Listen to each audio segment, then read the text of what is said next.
कल शाम को जब मिल रहे थे तो बहन जी ने एक प्रश्न करा था कि गुरुजी ये पार्थिव शिवलिंग की इतनी महत्वता क्यों है? श्रावण के महीने में शिवरात्रि का इतना महत्व क्यों है? श्रावण के महीने की शिवरात्रि की इतनी महत्वता और वो भी पार्थिव शिवलिंग के पूजन पूरा देश करता है, ऑनलाइन पूजन, इतनी महत्वता क्यों?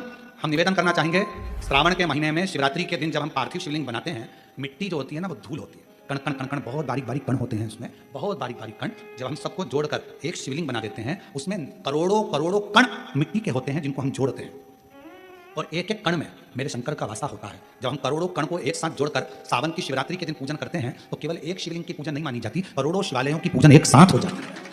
करोड़ों शिवलिंग की पूजन, ना जाने कितने असंख्य शिवलिंग ऐसे होते हैं। पूरी पृथ्वी भगवान शंकर के शिवलिंगों से भरी पड़ी है, भगवान शंकर के शिवालय से भरी पड़ी है। पृथ्वी को कहीं से भी खोद कर देखोगे उसमें कोई मूर्ति मिले ना मिले, पर मेरे शंकर भगवान का कंकर, मेरा शंकर उसमें से जरूर प्रकट होगा, क्योंकि पूरा ब्रह्मांड शिव का था, शंकर का। ये बाकी के सारी मूर्तियां तो बाद में बनी है, पहले तो केवल एक ही था, देव अधिदेव महादेव, पहले तो एक ही थे।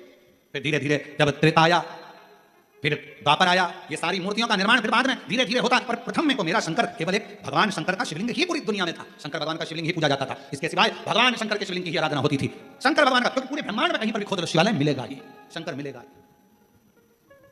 कुबेरेश्वर धाम की इतनी महत्वता क्यों है? क्यों वहां पर कंकर शंकर की पूजन होती है? क्यों लोग दूर से भी अगर शंकर भगवान का याद कर लेते हैं, कंकर शंकर की भूमि का स्मरण कर लेते हैं तो उससे फल मिल जाता है? आखिर कुबेरेश्वर बाबा की भूमि की इतनी महत्वता कंकर शंकर की, क्योंकि वहां एक वो बड़ा जो शिवलिंग आपको दिखता है ना, बहुत बड़ा शिवलिंग नजर आता है, एक बहुत बड़ा शिवलिंग बना हुआ नजर आता है, उसी के नीचे बाबा का एक छोटा शिवलिंग पूर्व का जो प्राचीन है, अब तो अंदर जाने देते जगह, क्योंकि छोटा सा मंदिर था, कहां तक उसको समान प्राचीन था, उसी वही कंकर शंकर की उसी के।